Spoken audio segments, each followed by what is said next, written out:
तो हमको रास्ते में पूरा लैंडस्केप चेंज होता दिखाई दे रहा था और दूर ऊंची पीक्स में वाइट कलर की स्नो थी।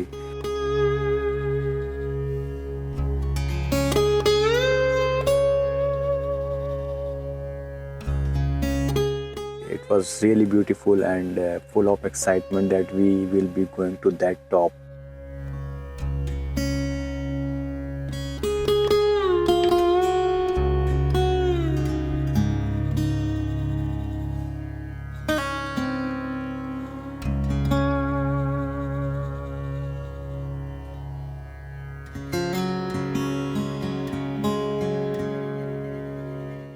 अभी बज रहे हैं सुबह के 4:30 और हम लोग निकल रहे हैं फाटा के लिए। देखते हैं हमको हेलीकॉप्टर मिलता है या नहीं। हम लोग यहाँ से निकल रहे हैं फाटा के लिए और सुबह के बज रहे हैं 4:35। सबसे पहले हम लोग जाके ट्राई करेंगे कि हम लोग को हेलीकॉप्टर का टिकट मिल जाए। लेट अस सी। अभी हम लोग निकल रहे हैं JMVN स्टे फैसिलिटी से।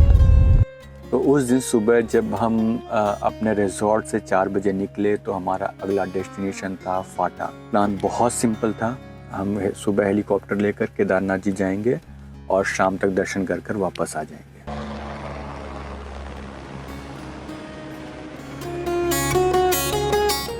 और करीब 6 बजे जब हम फाटा पहुंचे तो वहां पता चला कि पिछले 2 दिनों में मौसम ख़राब था, तो कई सारे फ़्लाइट्स कैंसिल थे, इसलिए वो अपने बैकलॉग्स ही क्लियर कर रहे थे। So there was no ticket. However, I had seen in internet that there was 1 ticket available, so but we were 3, so I tried but we did not get the tickets. तो केदारनाथ जी का plan कुछ और था।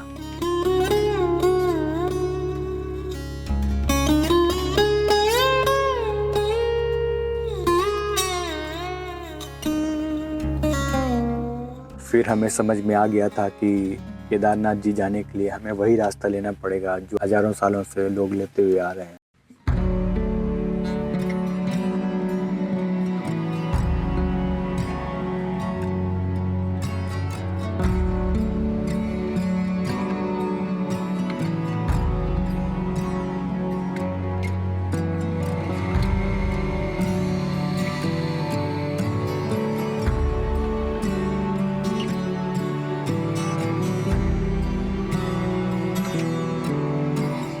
फिर जब हम फाटा से आगे बढ़ रहे थे तो वहाँ पर हमने देखा कि हिमालय की खूबसूरत पीक्स में वाइट कलर की बर्फ़ पड़ी है, तो वो लैंडस्केप बदलने लगा। It was really beautiful and fascinating that we are on road and we are looking at those top hills and we will be going to that particular place. It was really very exciting.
थोड़ी देर बाद हम Sonprayag parking पहुँचे। Sonprayag parking में हमने अपनी car park की, अपने बैग्स को रीपैक किया। We took some important stuffs and we tried to keep our bag very light because we had to trek.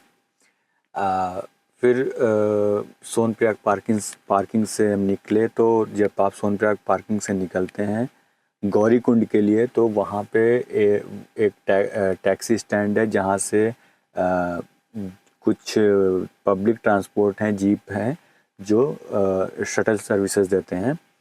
तो वहाँ जाने से पहले आपको सोनप्रयाग में एक चेक पॉइंट होता है जहाँ पे आपको अपना रजिस्ट्रेशन चेक करवाना होता है। तो हम because we already had online registration, वो सबसे अच्छी चीज़ होती है।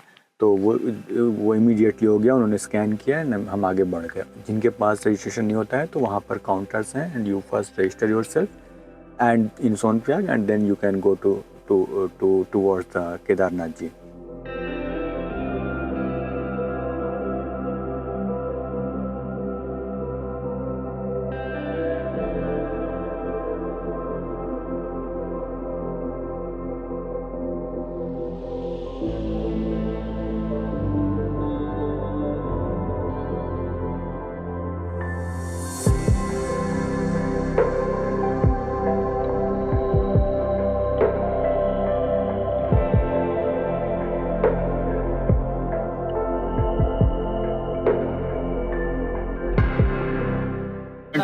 It is 7:30 and we are at Sonprayag car parking, and after this there is no vehicle movement which comes from outside, and local shuttle services are there for the Gaurikund.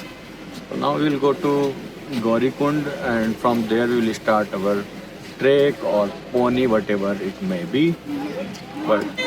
And it is little colder today. Right now it's 15 degrees Celsius temperature.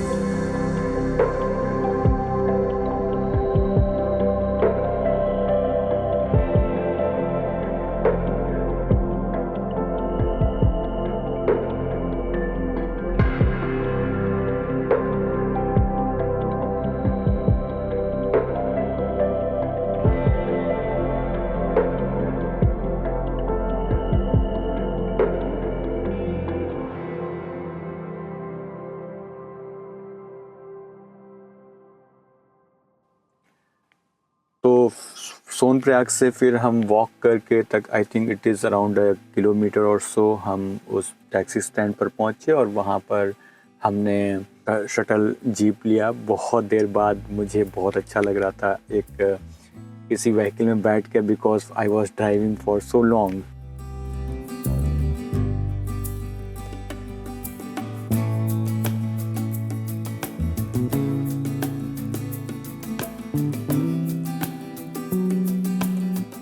फिर finally हमने पहले से phone करके हमने एक केदारनाथ जी में ऊपर पे एक रूम बुक किया हुआ था, उनसे हमने बात किया। देन ही सजेस्टेड कि हमारे पास एक छोटा बच्चा है तो हमको पोनी कर लेना चाहिए, that will be the best option for us and we will reach there by afternoon.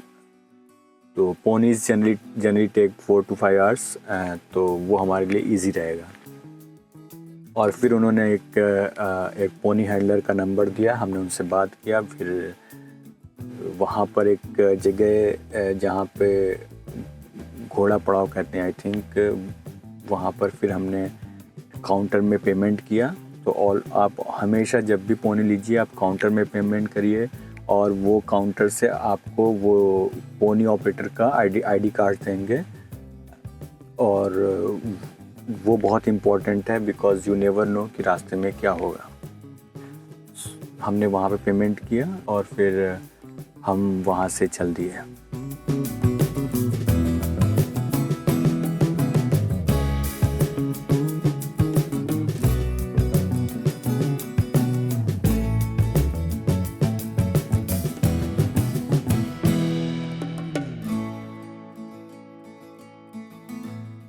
And honestly speaking, we thought that riding pony or what you say kachar or ghoda is easy job, but actually it is a nightmare. It is more critical than walking. But since we already had it, somehow we started, and it's very risky, you know. When the ponies they come at very corner, you feel like that you will fall down, or maybe sometimes, you know, ponies they slip, and if you're not you don't have very strong grip, then you can fall down on the road, or maybe if you're unlucky, then you can fall down in valleys. तो and 2 दिन पहले वहाँ की एक news थी कि कुछ लोग वहाँ वैलीज़ में गिर गए, और वो it was a fatal accident. तो थोड़ा डर भी लग रहा था, बट एनीवेज भगवान का नाम लिया और आगे बढ़े. फिर वहाँ पर एक जगह पड़ती है रामबाड़ा के पास हमने एक पहला ब्रेक लिया और फॉर टी और कॉफ़ी. बट वहाँ पे पता चला कि हमारा एक पोनी की तबीयत ख़राब हो गई है. तो फिर जो हमारे पोनी हैंडलर थे उसको फिर से लेकर नीचे गए और और दूसरा पोनी लेकर आए. तो it again to 2-3 more hours for us. तो पोनी लेने का जो टाइम बचाने का सिस्टम था वो अगेन फेल हो गया. तो मैंने एक चीज़ सीखी है माउंटेन्स में, you never know that you never see your watch. आप पहाड़ पे वहाँ की कंडीशंस पे आप छोड़ दीजिए, आप कब कहाँ पहुँचेंगे भगवान पर छोड़िए. फिर समहाउ कुछ करते हुए, थकते हुए, डरते हुए हम शाम के तकरीबन 6 बजे होंगे जब हम घोड़ा पड़ाव पर पहुँचे.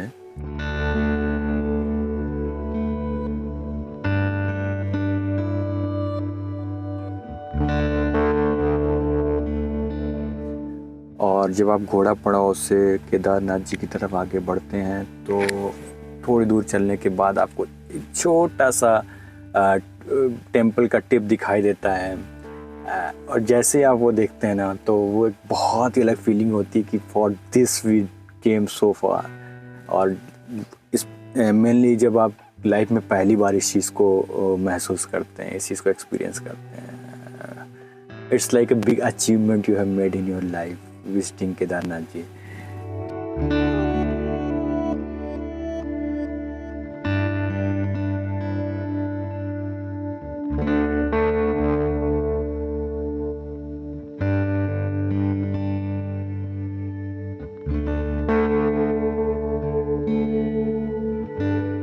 तो फिर हम फर्दर आगे बढ़े. बहुत थके थे, इवन एक कदम चलना वहाँ डिफ़िकल्ट होता है.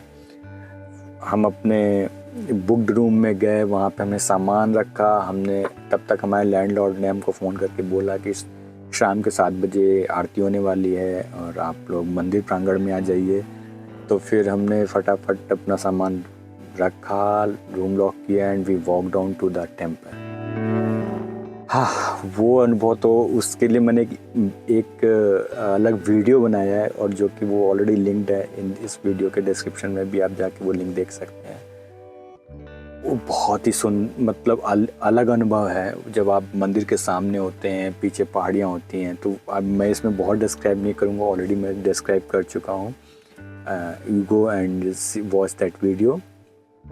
जब आप हाई एल्टीट्यूड पे होते हैं, आप बहुत थके हुए होते हैं, लंबी यात्रा करके आते हैं, और वहाँ पे ऑक्सीजन भी कम होता है. तो अपने बॉडी का बहुत केयर रखना होता है. आपको पानी पीते रहना होता है, कुछ खाते रहना होता है. हम बहुत भूखे थे तो दर्शन की लाइन में भी टाइम लगता. फिर हमने थोड़ा बहुत कुछ वहाँ पर शाम को खाया, नाश्ता किया.